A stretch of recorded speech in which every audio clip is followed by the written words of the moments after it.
him as a 2-year-old from Phil Raff's program. And then we sold him to Tom Durrett about halfway through his 3-year-old year. I was, I think, 11th on him at the fraternity. And he's just been real, he needed to be gelded. He was pretty steady, but once we gelded him, he's been pretty good, pretty easy. So. Strawberry. What's special about him, other than he looks like me? He's a funny horse. It's sort of like, the saying, like, don't wake up the lion, so to speak. Like, if you come out and just kind of work him and he's happy and you leave him alone, he's easy. But if you kind of get in a fight with him, he might be out there all day. One of those ones. That horse was trained by the best horse trainer in this business, in my opinion. That's Clint Allen. She's just real scared of the cows, and she wasn't ready at the futurity. He sent her to me after the futurity, and I've just worked with her. But like I say, Clint trained to death. I'm just trained the snot out of her. We just had to get over some of those issues of being scared of a cow and stuff. But 2 really good cows, good draw, good help. Good owners. Something interesting about her. Scared flat to death of a cow. Like just when she was, even at the futurity, she didn't get shown. We have to go down there one time. She's just so scared of all the cows. And but really good mare. Really good mare. What do you call her? Bugsy, and like I say, got great owners, and the McCoys are great. They're great owners, and it's good to have a good horse with good owners. Where did the name Bugsy come from? I don't know, came with it. Well, she's been a good mare for us. She's a show horse. I liked her the whole 3-year-old year. She's kind of wild, and she's real cowy, and she wants to do a little too much, so it's hard to keep her throttled down. But she's great. She's got such a pretty move. She's so strong, real smart about a cow. So she's been really good for us. How is it with her breeding, the Woody B. Tufts? Is she more like her mother? Is she more like her father? Hey, I don't know. I saw Woody B. Tuft show some, but the Lucinda Catalina, J.B. McLam trained her, and he said she was a great mare. So I don't know. They were both, mother and father were both really good, so it's hard to say which one she took after. She tied for 4th at the futurity. How is she different now as compared to last December? Well, I think she's a lot more confident. At the futurity, I felt like she was real solid and did just what I wanted her to, and now she's throwing a little of her own in. I missed the futurity finals on her. She was real good coming up through there. We just barely missed it, and we showed her. The only place we showed her after that was at the Bonanza, and we made the finals on her at the Bonanza. I think we ended up right in the middle of the road somewhere. She's been real good. She's always been real quick and real cowy, and she's real animated, so people like to watch her. She's a little bit quirky sometimes, so you have to work her some, and that sometimes is frustrating, but most of the time when you show her it, if you do your job right, she's a pretty exciting horse to watch. We've had her since a baby, and she's always been that way. I mean, we've had her since the Derby of her when she was a yearling, and she's a little pistol, but she's a lot of fun and real neat to watch. So I kind of probably stumbled into her because she was pacing a stall so bad that no one else really would go in there and look at her, and I happened to go look at her. When I did, she calmed right down, and of course she still likes to pace the stall, and she still goes 9-0, but that's probably what enabled me to buy her. She was at a price that I could afford her, and we've kept her, and then the Andersons were really drawn to her, and they decided to buy her before the futurity. I didn't get to watch the Cat mare, the Cat O'Connor mare, but they say she was incredible, like run and just bury it and just tough, and gritty and stuff. But Boone Too Soon seems to me like in this mare, she wants to move her neck like Boone, and he's got a long neck and she does. So I see similarities in him for sure after riding his colts, but I never did get to watch the mare, What was your strategy coming into the semis today? Man, I tell you what, that bunch of cattle were was really tough, and so I just wanted to not put myself in very many bad spots, and so that's the main thing I was trying to work, is just trying to do my job getting up out of there, you know. And I didn't cut very few seconds left right there at the end, you know, and I probably should have come cut just a little bit more, but that is a powerful moving horse. What's it like to be on her? I tell you what, she just takes over. She's incredibly gritty cowie, and you can't hardly let her cow, you know, but yet she wants to do what's right, but she's gritty. She is really, really gritty. And to me, I think after riding some of Boone Too Soon's colts, I think he's going to put some cow horses. I mean, his colts seem really cowy.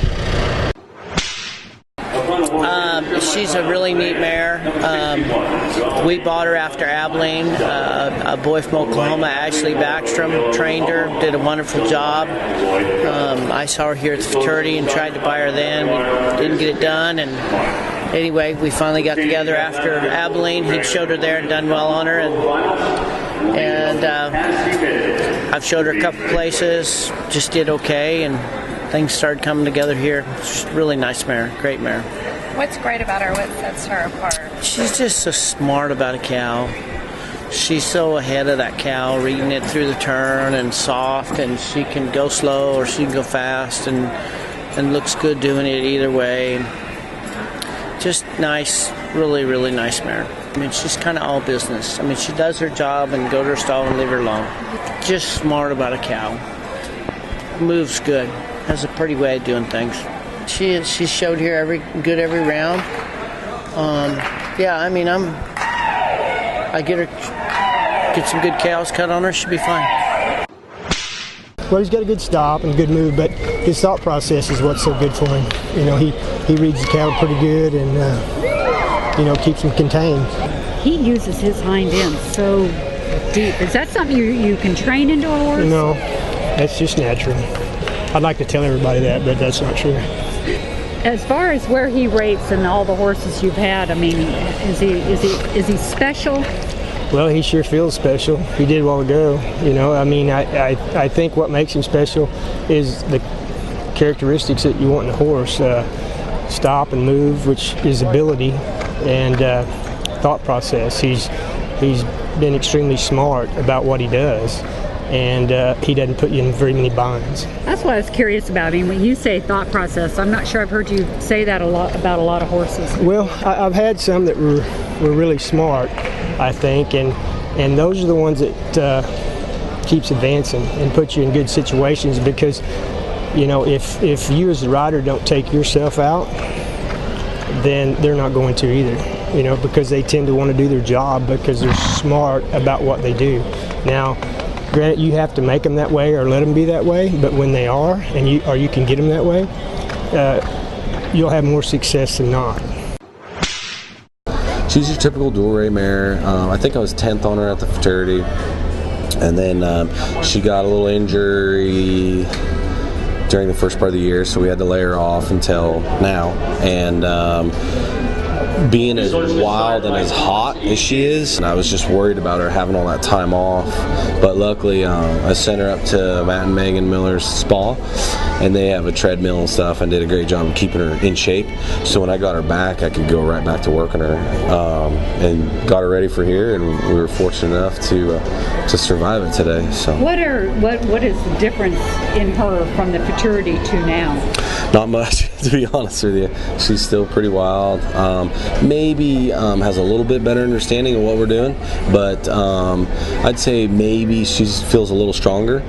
But as far as personality and quirkiness and you know, just being around her, she hasn't really. I wouldn't say she's matured a whole lot, but I think that's just going to be her.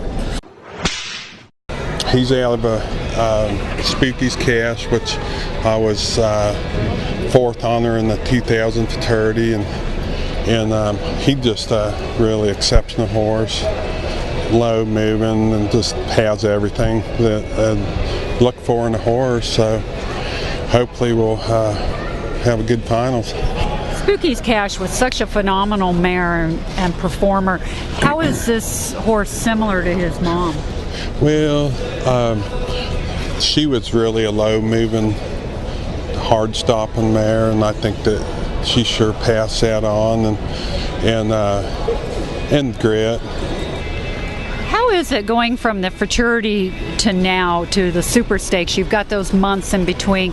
How has this horse progressed during that time? Well, like I've had really bad luck on them. I made the finals at Abilene, but like I've showed them at most of these winter shows, and something's always happened. You know, it was just a bad draw. It's a bad cattle, and I'm glad that changed here. She is super smart and so easygoing about everything.